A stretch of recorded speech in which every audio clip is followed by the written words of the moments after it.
Hello, everyone. Welcome to the EPL preview show. I hope everyone is having a great long extended weekend in the States right now.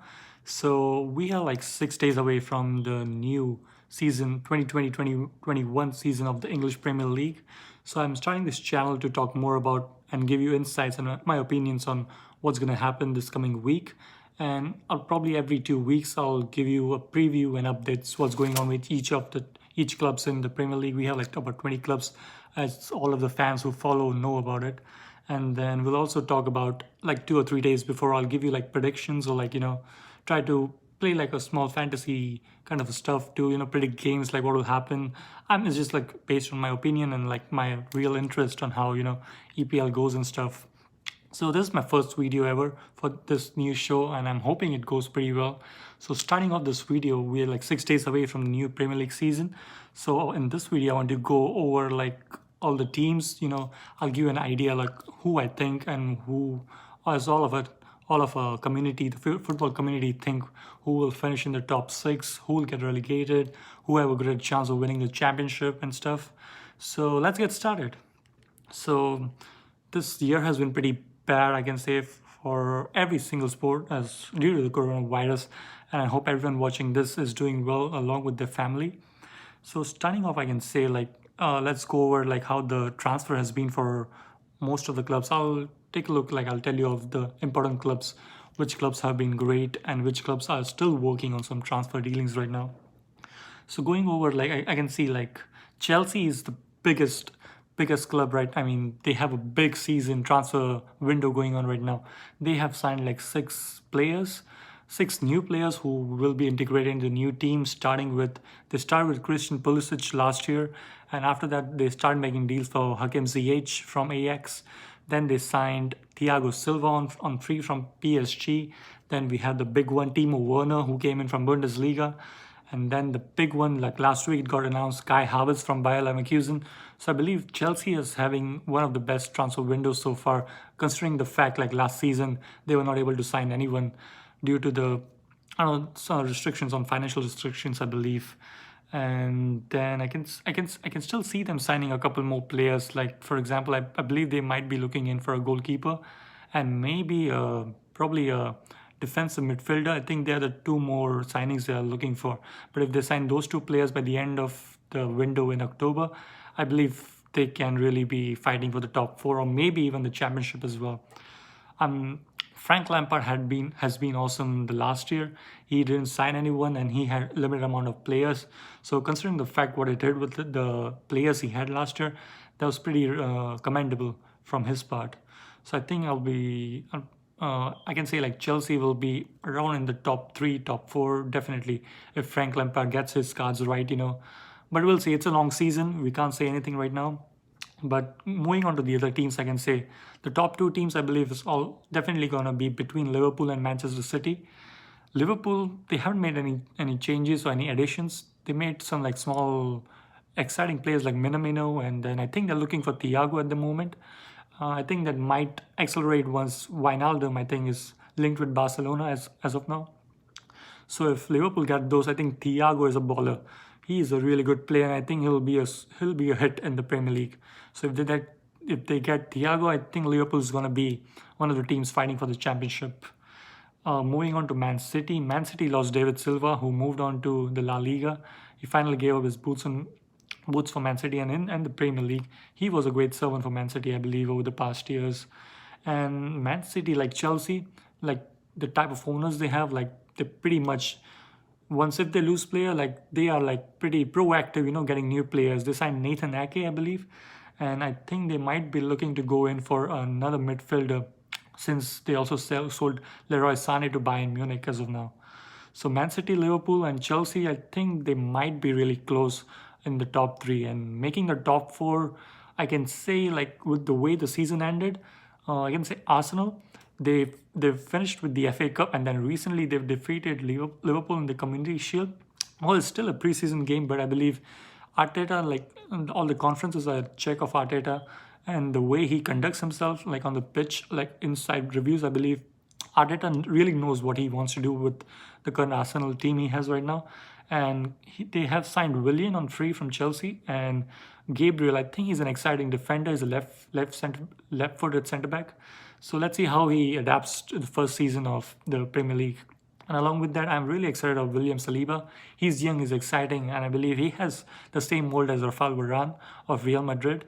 So I think William Saliba will be good. And then I think the two major positions they are lacking in right now is the midfield, because as we saw at the end of the last season, they're working with a five-man defense at the back and only two midfielders like Granit Xhaka and Denis Ceballos.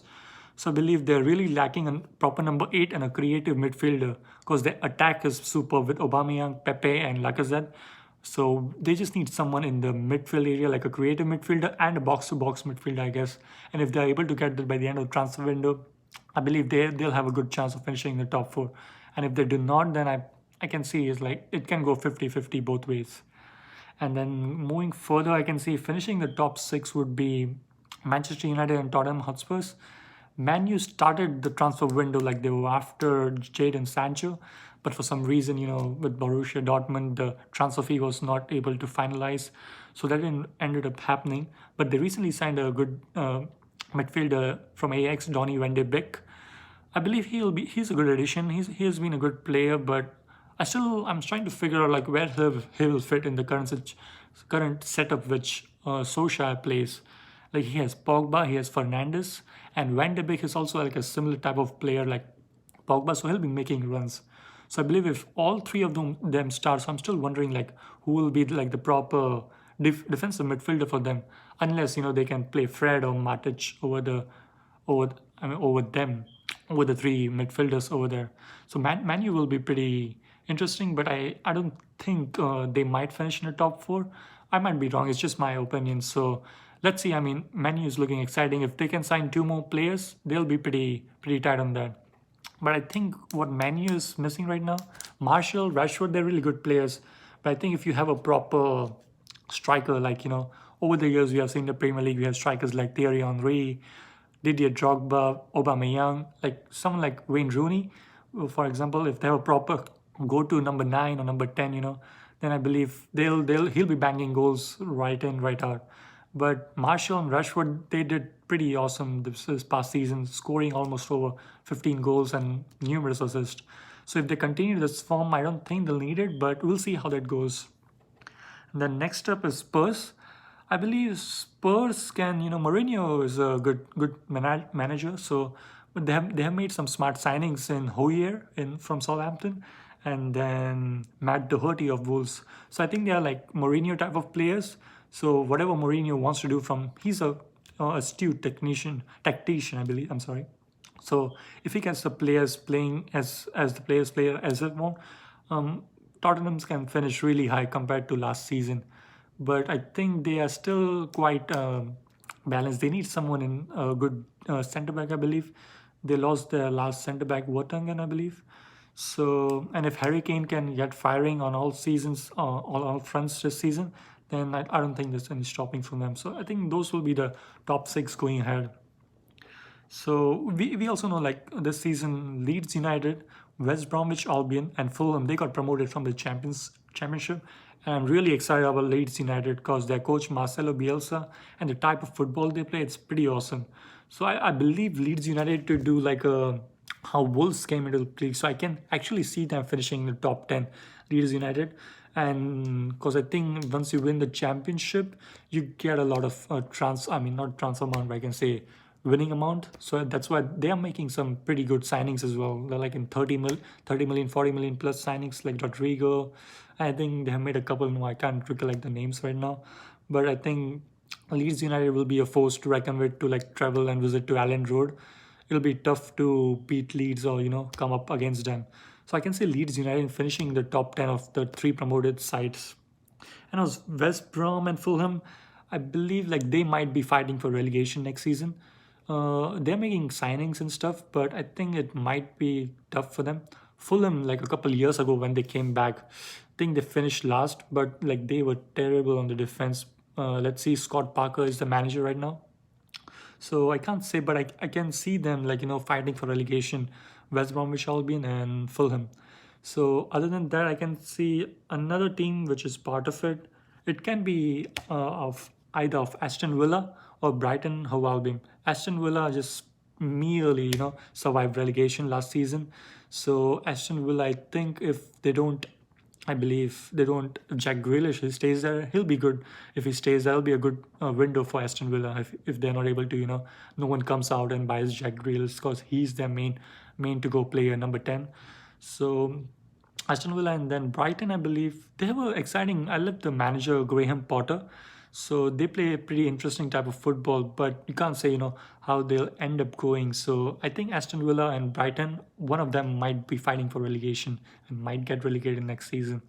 And then other players, I believe. Let's see.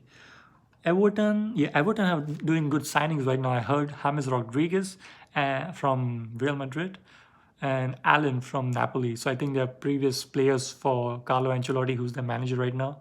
So I'm excited to see how Everton end up doing this season.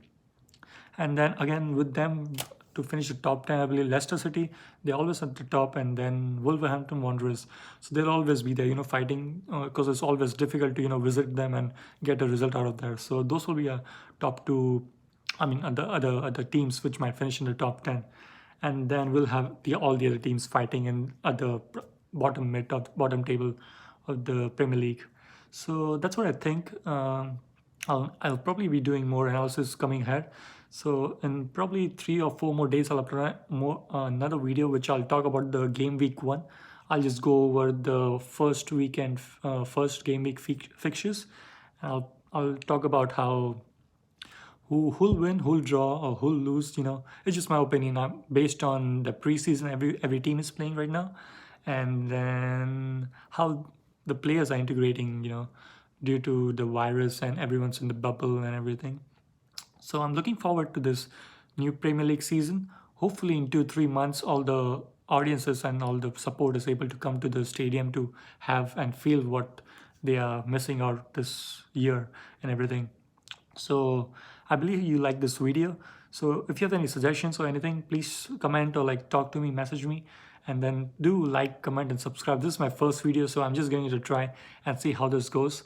And then I'll probably in 3 or 4 more days, I'll talk more about game week 1 and then what I think about each of the games. I believe Man U and Man City, they're not playing this weekend due to the delayed start. They were in the European Championship and stuff. So we'll have 8 matches in game week 1.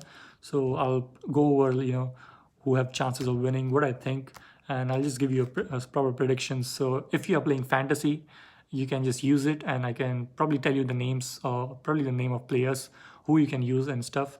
So yeah. So if you have anything, please do like, comment, and subscribe to my channel because I'll be having weekly videos about insights, analysis, and then predictions about fantasy league as well. So it was nice talking to you guys. So peace out and then stay safe, guys. I'm looking forward for this Premier League. Take care.